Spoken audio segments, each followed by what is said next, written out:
میں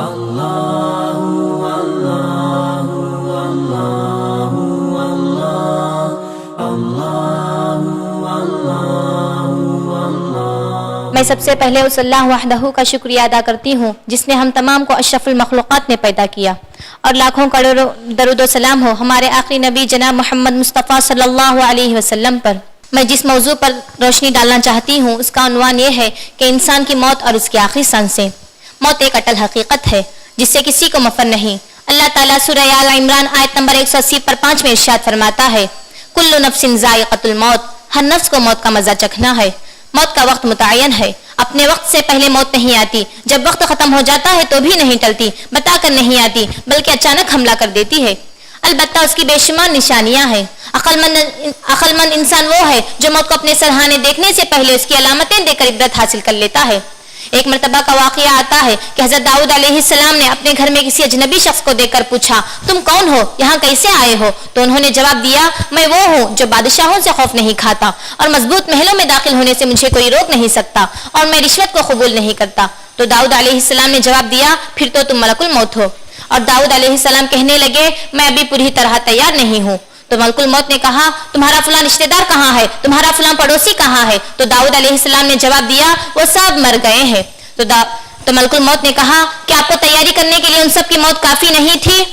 اللہ تعالیٰ سورہ نساء آیت نمبر 70 پر 8 میں ارشاد فرماتا ہے، اینما تکونوا یدرککم الموت ولو کنتم فی بروج مشیدہ، تم جہاں کہیں بھی ہو موت تم کو آ پکڑے گی، اگر تم مضبوط قلعوں میں بند کیوں نہ ہو۔ نیک ہو یا بد، مرد ہو یا عورت، عالم ہو یا ان پڑھ، چھوٹے ہو یا بڑے، مالدار ہو یا غلام، ہر ایک کو ہر حال میں کڑوا گھونٹ پینا ہوگا۔ حکومت و سلطنت، شان و شوکت، مال و دولت، سب کچھ چھوڑ کر جس طرح دنیا میں آئے تھے ٹھیک اسی طرح یہاں سے جانا ہے۔ بنو امیہ کے ناقابل حکمران عبد الملک بن عمر، ان کے وفات کے وقت پوچھا گیا کہ آپ اس وقت اپنے آپ کو کیسے پاتے ہو؟ تو انہوں نے جواب دیا، میں اس وقت اپنے آپ کو ٹھیک اللہ کے اس فرمان کے مطابق پاتا ہوں جیسا کہ اللہ تعالیٰ سورہ انعام آیت نمبر 90 پر 4 میں ارشاد فرماتا ہے،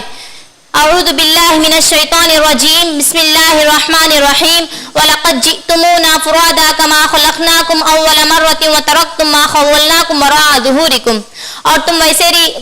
تم ویسے ہی تنے تنہا ہمارے سامنے حاضر کیے جاؤ گے جس طرح ہم نے تمہیں پہلی مرتبہ پیدا کیا تھا، اور تم وہ سب اپنے پیچھے چھوڑ آؤ گے جو کچھ ہم نے تمہیں دیا تھا۔ اے وہ ذات جس کی بادشاہت کبھی ختم نہیں ہوتی، اس شخص پر رحم فرما جس کی بادشاہت ختم ہو چکی ہے۔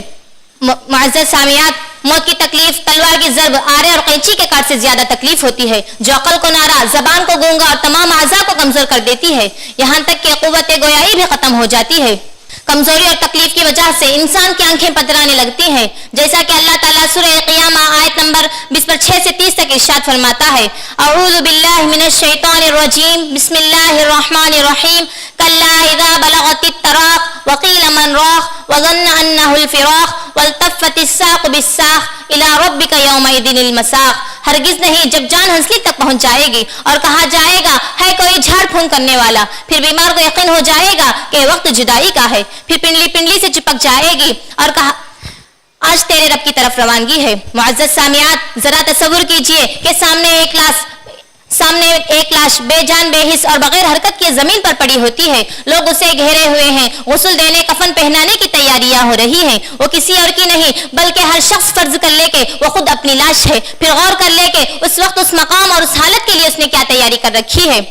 ضرورت اس بات کی ہے کہ ہم خواب غفلت سے بیدار ہو جائیں اور اپنے دل کو اللہ کی یاد سے آباد کریں، ورنہ اچانک ایسا وقت آئے کہ وہ بے حس و حرکت زمین پر پڑے رہے، پھر پنڈلی سے چپک جائے گی اور اس کی آنکھیں بند ہو جائیں گے، تو